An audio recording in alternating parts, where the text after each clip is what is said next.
Hello and welcome to the Sky Blue Times YouTube channel. Today I wanted to run through who may start against Brighton on Sunday. Now, after the back of Pep's press conference on a Friday yesterday, it looks like Itonori is going to be more than fit to start that game, so that's going to be something we bear in mind a bit later. The ongoing situation with Edison suggests to me that James Trafford will be the one that starts against Brighton. You're looking at Rodri coming back from injury but then called up to the national team, so that would be something we could consider. Whether that's a start, I'm not too sure. I think it's going to be a case of continued minutes like we saw in the previous game against Spurs rather than a start off the back. I suspect that part of the plan for Rodri on his side is to continue to get the training with the national team, to be involved and then possibly have his first start there ahead of then starting the derby against Manchester United.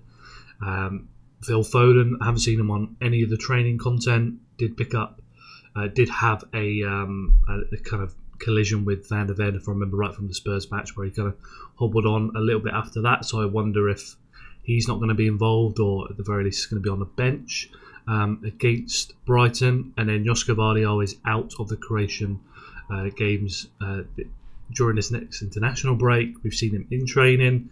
We've not had a direct confirmation on the injury and the kind of recovery time, but he's somebody that I don't expect to be starting this match. If he was fit, he'd come straight in for Ruben Diaz, but with what we've seen so far, I doubt that Guardiola is going to be starting if he's not available to go away for Croatia during this international break. And then on the Brighton side, from what I've looked at, Webster, March and Ciso, the latter has made his move, but the first two, I believe, will be out for this game. Rutter has a late fitness test, so could be available. I think he's not trained, but could be fit enough to play, if that makes sense. I believe he started the first game against Fulham, so it could be a case that you see him come in late and play in this match. But apart from that, I expect to see a very similar team that Brighton played in their opening two games against Everton and Fulham, which we'll touch on a bit later. But yeah, that's pretty much everything in terms of like the kind of like injury front as we head into the team that could start this match. Now, if we just move over to this one here, this is Brighton when they played us in the 2-1 away match last season. First match played against Fabian Hürzeler. This was a team really that's going to be quite different from the team we'll see over the course of the season. A good reminder actually of the injury struggles and the way the team was last season. When you're looking at Mateus Nunes playing left wing as well as he did that season, Lewis having to play a left back, not his ideal position. Sipsa Pusi coming in to play at centre back. Kyle Walker with his decline last season. You've got Gundogan and Kovacic who eventually become that double pivot for you. Not an ideal team. And even Vardiol moving to play centre back, that was when he had to suddenly move there rather than get a consistent run of games, which, as we saw during the end of the season, much better. But at this point, it was odd games. He was moving around between left back and between centre back, just depending on the injuries and who was available that week.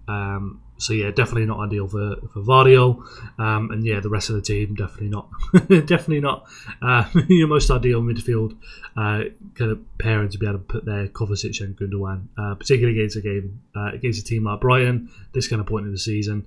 And then even when you look over at Brighton, you're looking at Stupinan that's now left to AC Milan, Dingra that's now moved to Sunderland, Hinshelwood, whether he plays, I'm not sure. Obviously, Rutter, I mentioned, could not be involved. But Balaba's not there, that came on in the second half. And a big kind of takeaway from this game, which is not really a surprise when you look at that team, is that the first half I thought City were relatively good for their level that season. They managed to drop Brighton's press quite easily, create good chances, have good control in the game. The issue was the second half where Brighton made the subs of Balaba. I believe João Pedro came on as well, and they lost the ability to drop Brighton in their press.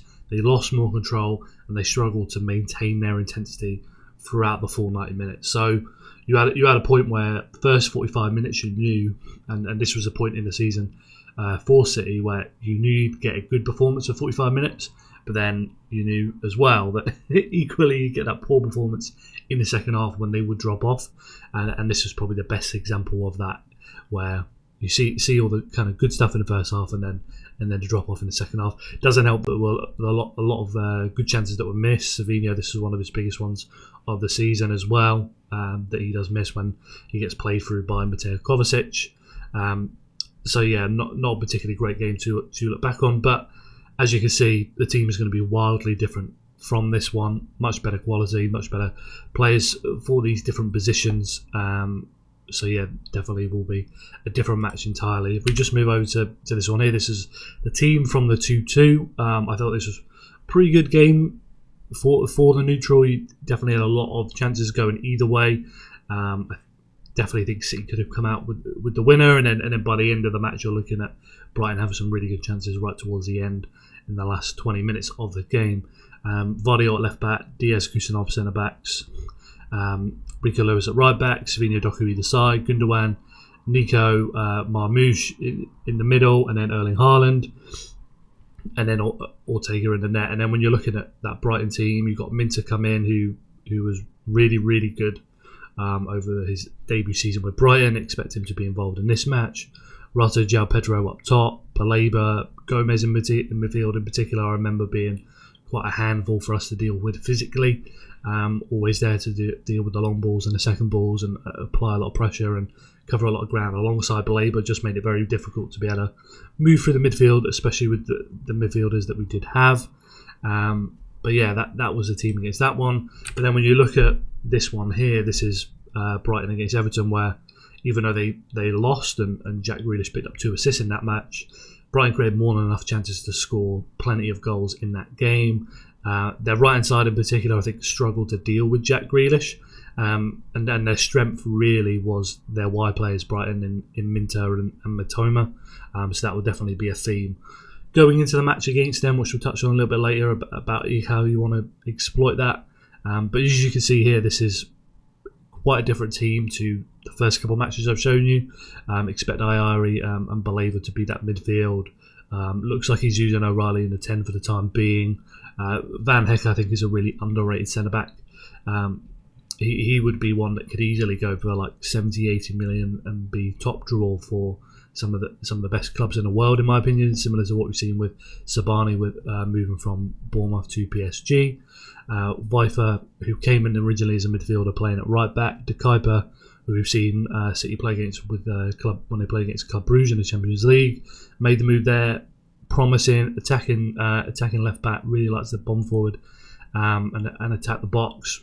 Really valuable trait going that way, but then going back leaves a lot of space, especially when it's Lewis Dunk that's got having to cover that space. Matoma, as we all know, very talented left winger, and Minter, as I mentioned a little bit earlier, somebody that had a really good debut season and really would have been wonderful for Newcastle if they were able to keep hold of him. So yeah, and then Rutter, who may not be involved. If he is, then that has a lot more threat to Brighton when it comes to the players they have up front alongside Welbeck.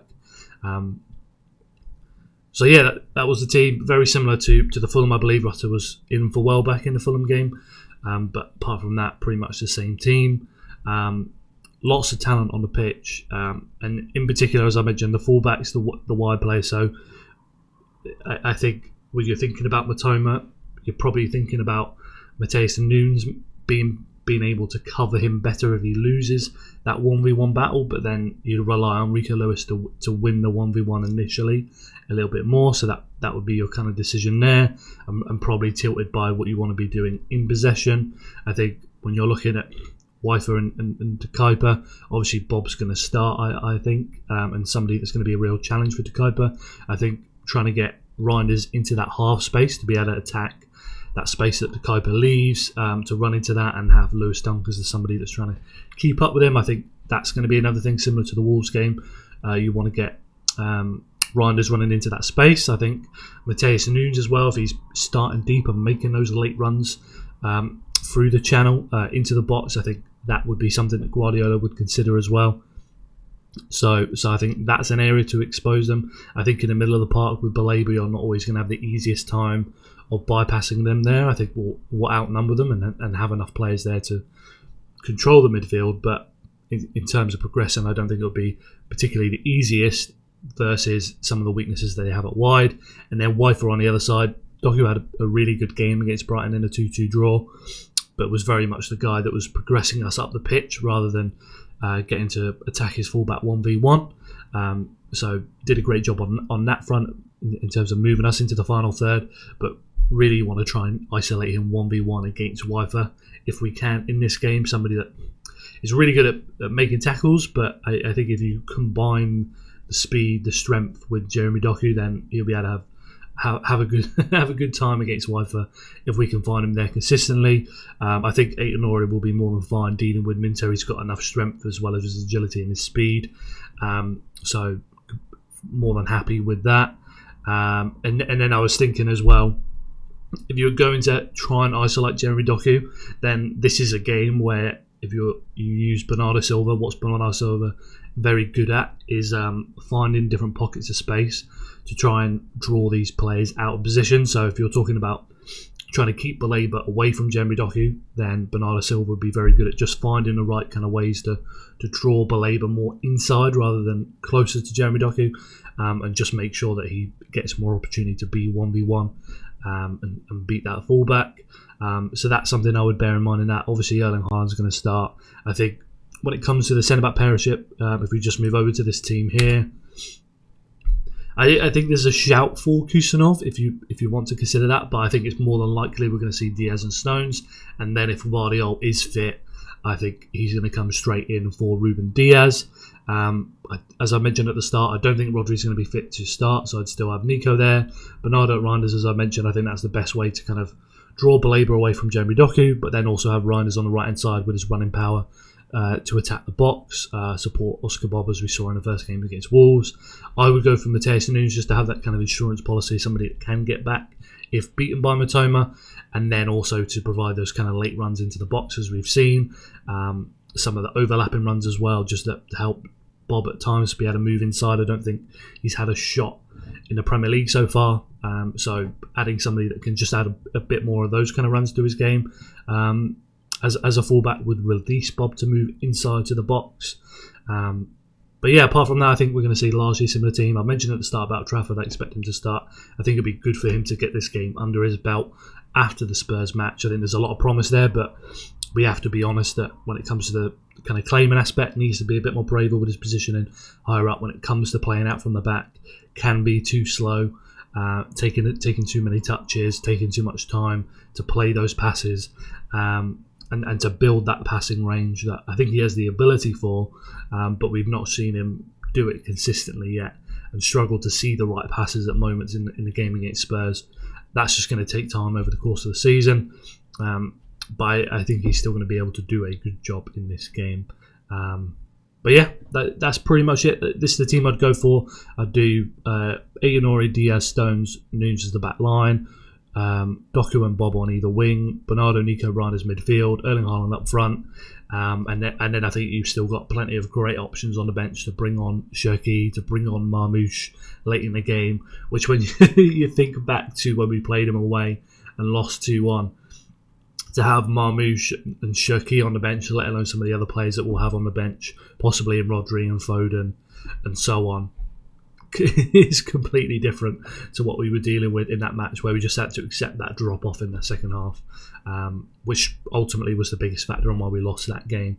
So yeah, I expect City to win, I expect City to have more than enough to have the threat out wide, to be able to control the midfield, and have the options off the bench if need be. Brighton will not be an easy game by any stretch, so I don't expect to see a big scoreline, but I've seen enough in the games that they have had that, as talented as they have been, they have struggled to coordinate that press consistently across the 90 minutes, especially when they make the subs in the second half. So yeah, I think there's more than enough space to exploit, especially with the fullbacks, as I touched on earlier in the video. But yeah, that's pretty much it. Please make sure you let me know your thoughts down below. If you disagree with what I say, have any suggestions that I missed out on, let me know in the comments. I'll jump in and reply to you. Make sure you like the video to help support the channel, and make sure you subscribe so you don't miss out on the next video, and we'll be back with more content this week.